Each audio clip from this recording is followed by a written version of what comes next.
Brian Lehrer on WNYC, and with Democratic Socialists on the rise in New York, Colorado, California, elsewhere, one little noticed story seems to be their changing relationship with the issue of climate change, or a term we actually haven't heard very much for a few years, the Green New Deal.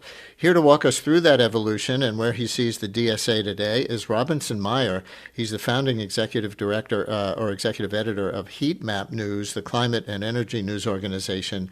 He wrote a piece called How Pothole Socialism Solves the New Left's Biggest Challenge. Hi, Robinson. Always great to have you on the show. Welcome back to WNYC.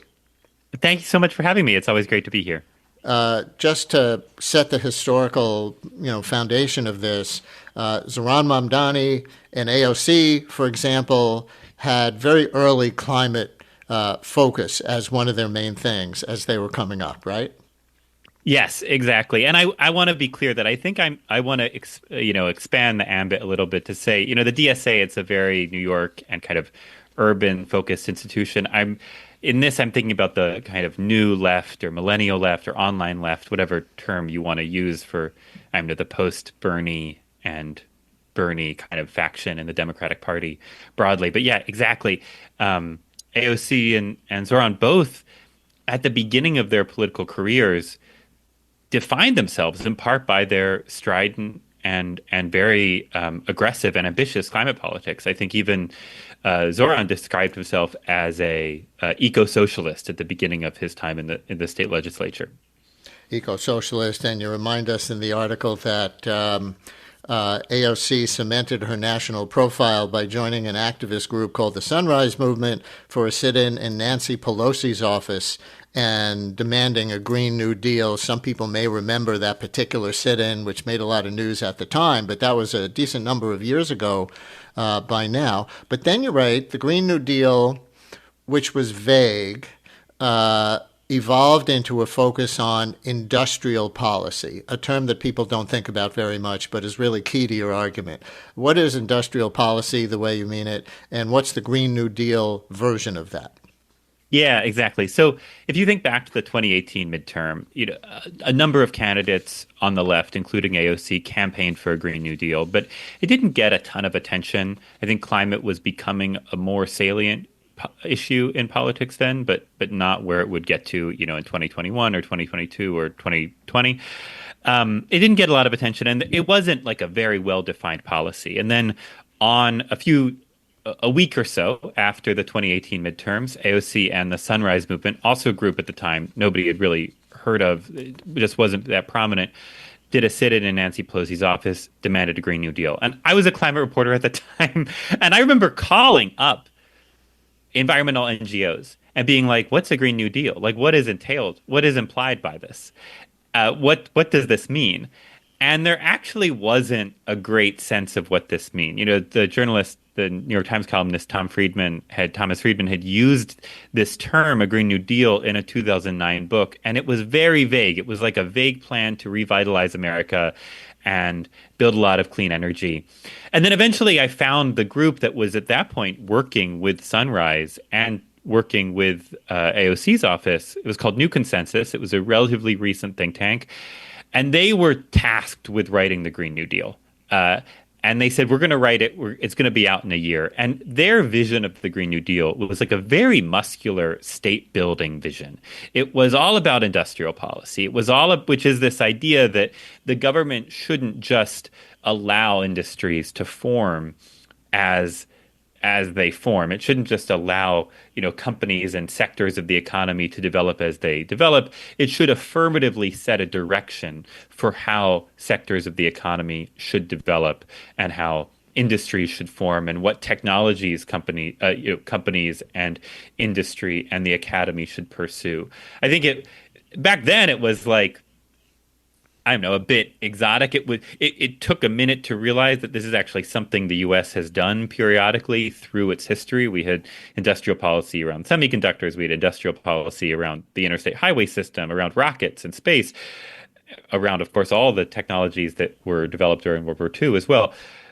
Now I feel like we're a little more familiar with it because both because the U.S. does more industrial policy now than it even did 6 years ago under or Trump. 8 years ago under Trump, under Biden as well. I would say the Inflation Reduction Act had Ah, elements of it. I'd say semiconductor, the right. CHIPS Act.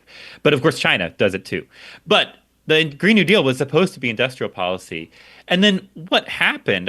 Should I keep going here? I want to, Yeah, like, what? let me jump you ahead to a Yeah, very exactly. specific part of it that I think is Yes. super interesting because you did note that Thomas Friedman's notion of a Green New Deal was patriotic, Yes. and then you wrote that the Green New Deal's inherent left wing patriotism left wing patriotism was not palatable to the movement itself. Want to go there? That's Yes. a controversial statement. I think what happened, especially with this think tank New Consensus, is they sat down with groups across, let's say, the left wing coalition, um, labor groups, environmental justice groups, civil rights groups, and classic environmental groups. And what they found was that, yeah, the labor groups wanted this, but across other elements of the let's say left wing coalition, there was much more skepticism of the state building aspects of the Green New Deal, of the idea that the U.S. should have a stronger, more assertive government and kind of state apparatus.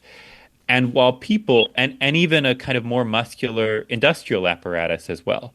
And that while the initial vision of the Green New Deal harkened back to the 1930s New Deal, which I should say is like a very, I don't know, for lack of a better term, almost like masculine version of government, right? It was all about putting people back to work and employing as many young men as possible in And many cases, manufacturing, green and batteries, and everything manufacturing, like that, industrial, right? exactly. The Green New Deal became more focused on care work and on defanging the military industrial complex. And I think the pushback that organization got, New Consensus, and then in time as kind of the Sunrise Movement kept coming up in the left-wing coalition and people integrated their different ideas, it became, I would say, a much more um, this idea of American rejuvenation, which was like inherent certainly in Thomas Friedman's idea, but also I think in the version of the Green New Deal that was pitched in late 2018, became far less an element of this plan. And what instead replaced it was um, almost a transformation, one in which instead of putting young people back to work, there would be a new socialized economy that would be centered around care and care for children and care for the elderly and care for the natural world. And I think that was rooted partially in an understanding of the US as an imperialist power. And if your idea of the US and of the American state is not one where the American state is like a fraught and fixable and flawed actor, but one in which the American state upholds a fundamentally disastrous order, then any policy that like strengthens its economic base or that strengthens the ability of its government to direct the economy toward more productive or industrial means is not permissible, is not something you'd want. I could think of a number of ways that people involved with the DSA would really disagree with that take. Um, and I'll follow up in just a minute and also ask you if that you think your analysis means that the DSA left is de-emphasizing climate as opposed to going at it just as meaningfully but in a different way, with Robinson Meyer, founding executive editor of the climate news site Heatmap. Anybody want to weigh in on what he's laying out here or ask a question? 212-433 WNYC, DSA members or anyone else, 212-433-9692. Call or text.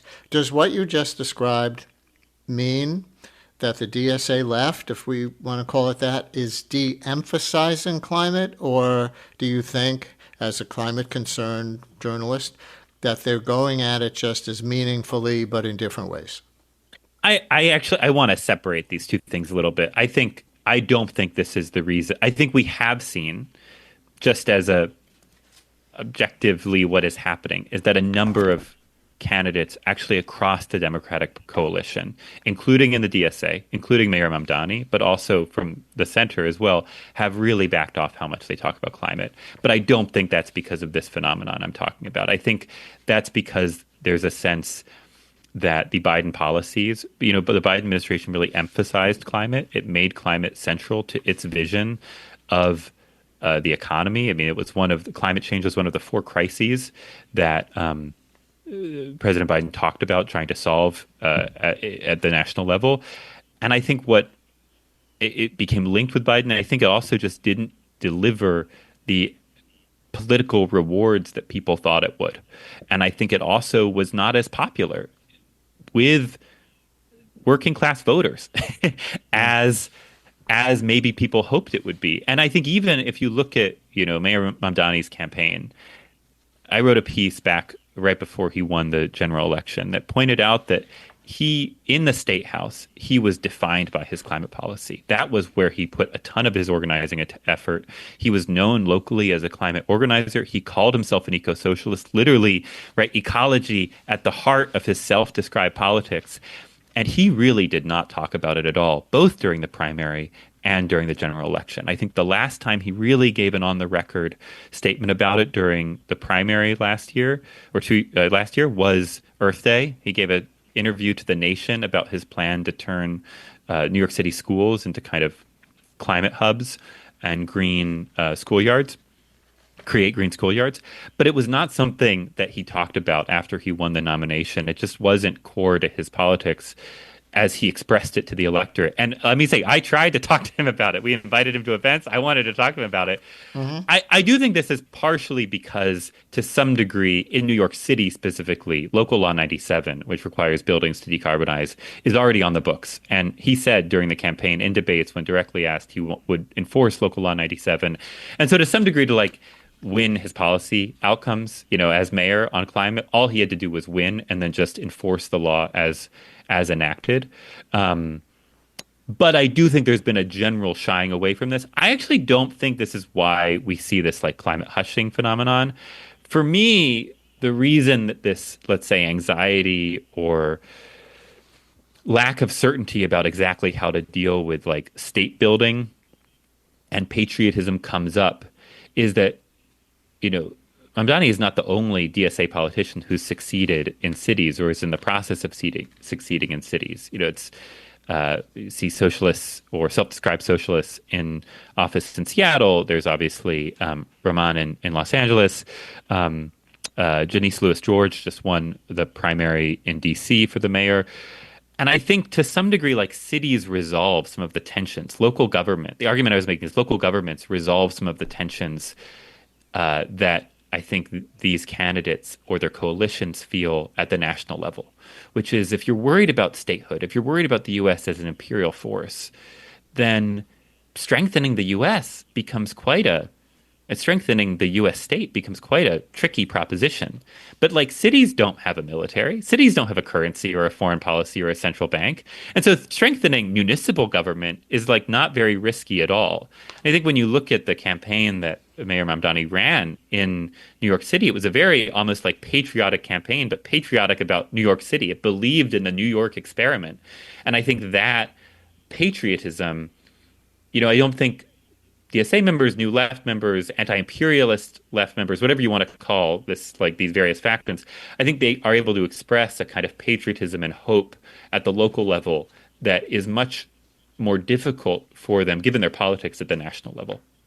And yet, I don't know that the current socialist movement shrinks from wanting the state to be powerful with respect to industry. I mean, Mamdani is tiptoeing into that a little bit with city-owned grocery stores.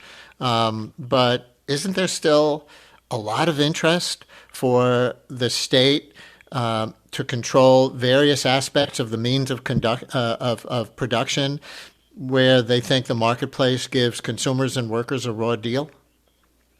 I think so, but I think if you were to, let me kind of spin that around and say, I think that it's not clear to me at the local level that I think the two forms of economic development that the mayor seems really interested in at the local level are like local housing production, because he's come around over time to the belief that that's really core to ultimately making the market work for renters and bringing down rents, and like bodegas, like small businesses that are at the heart of neighborhoods. I don't think Yeah. you don't see him doing kind of big economic development initiatives in the way that you might Yeah. have seen a prior mayor Interesting. do.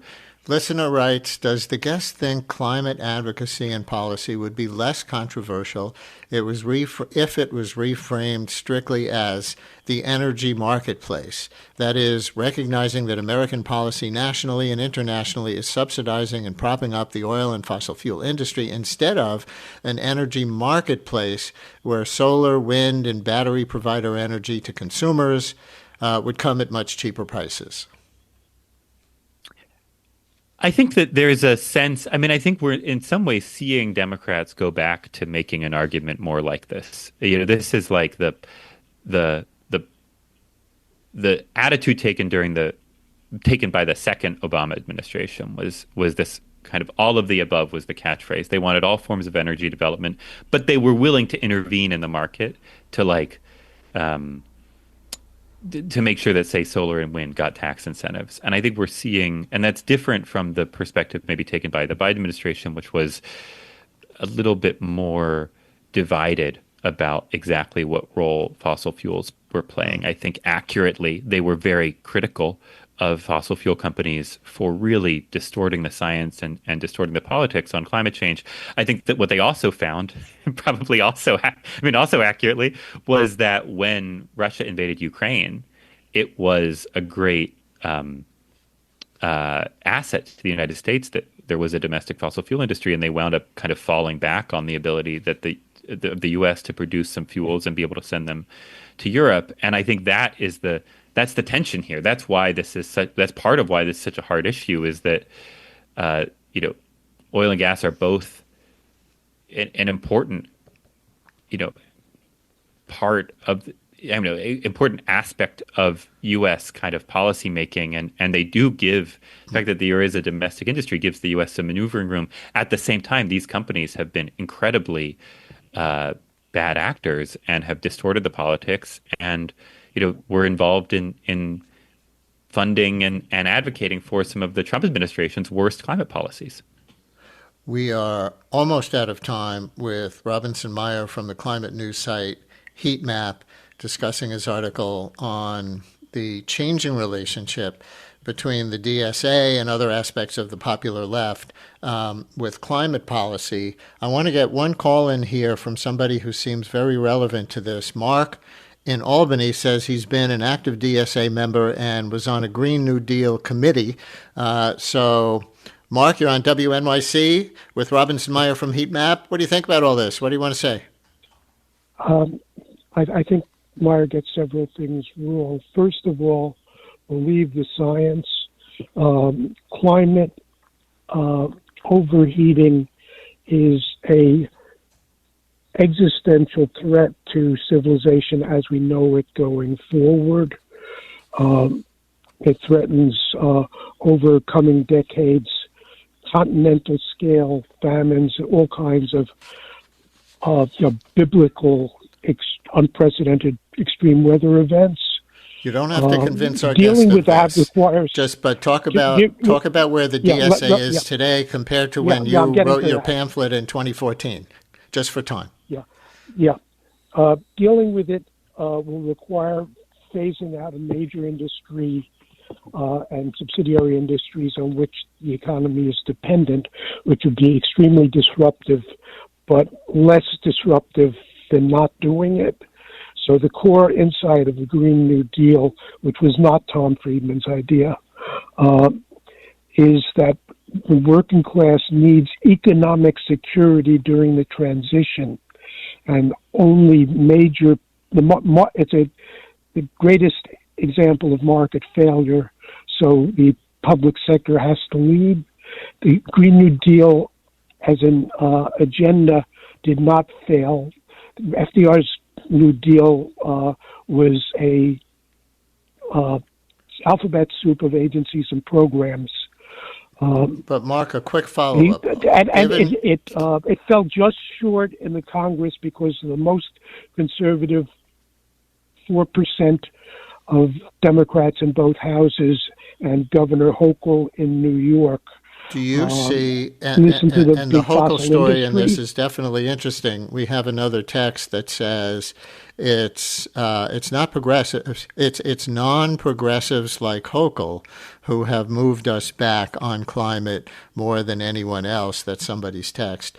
But Mark, do you see, if our guest was describing the history of Mamdani and AOC coming up largely as eco-socialists, do you see them differently today?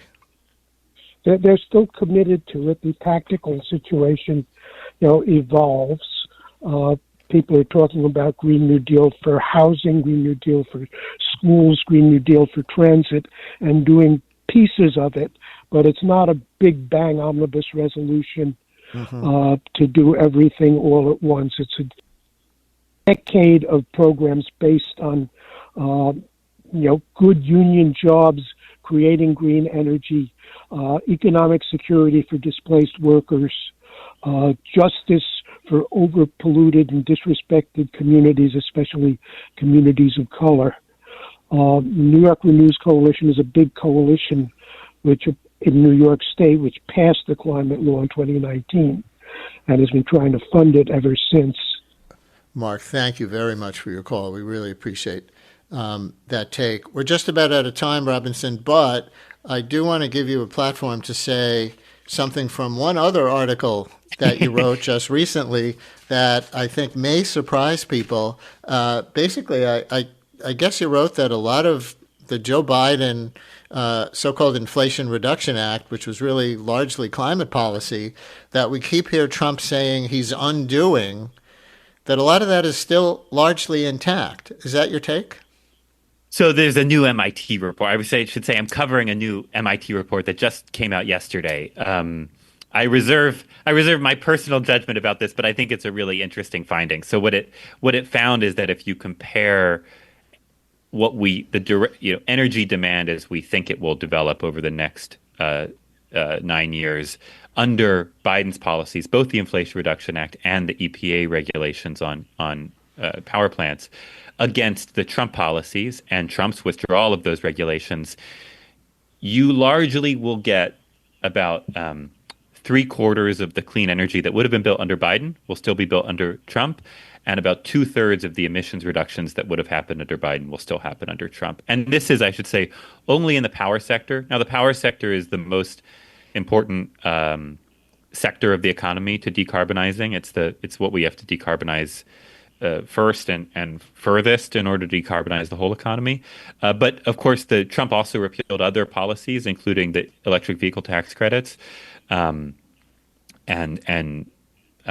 tax credits and incentives for clean industry as well. And this doesn't look at the transportation sector, or the industrial sector, or the building sector. It really just looks at the power sector. But I think it's an interesting finding that shows how much momentum some of these technologies have already in the market. And ultimately, what the report points to is saying that we need to make it easier to build some of these technologies on the one hand, like solar, wind, and batteries. And on the other hand, we need to extend now additional support at the federal level to geothermal or certain kinds of nuclear energy or fusion energy or other forms of energy of clean energy, zero carbon energy that can produce power all day. And that is the next frontier of decarbonization. We actually need more policy to support those technologies. And maybe a marginal dollar is better spent there than building the kind of additional solar or wind farm. Robinson Meyer is founding executive editor of Heatmap News, the climate and energy news organization. His latest piece is called How Pothole Socialism Solves the New Left's Biggest Challenge. Thank you so much for sharing it with us. Thanks so much for having me, as always, Brian. WNYC's journalism and storytelling is heard by millions of passionate listeners. Sponsors of our programming gain our listeners' attention and their respect. Learn about how your organization can support WNYC and WNYC Studios at sponsorship.wnyc.org. The United States is about to mark its 250th anniversary. And so on the Global Story podcast from the BBC, we're telling surprising tales of American influence on the world stage and in ordinary people's lives all across the globe. We have this ability to export our story, and a lot of people have bought it. I feel like the American dream is alive but not well. From the BBC, it's the United States at 250. Listen wherever you get your podcasts or find us on YouTube.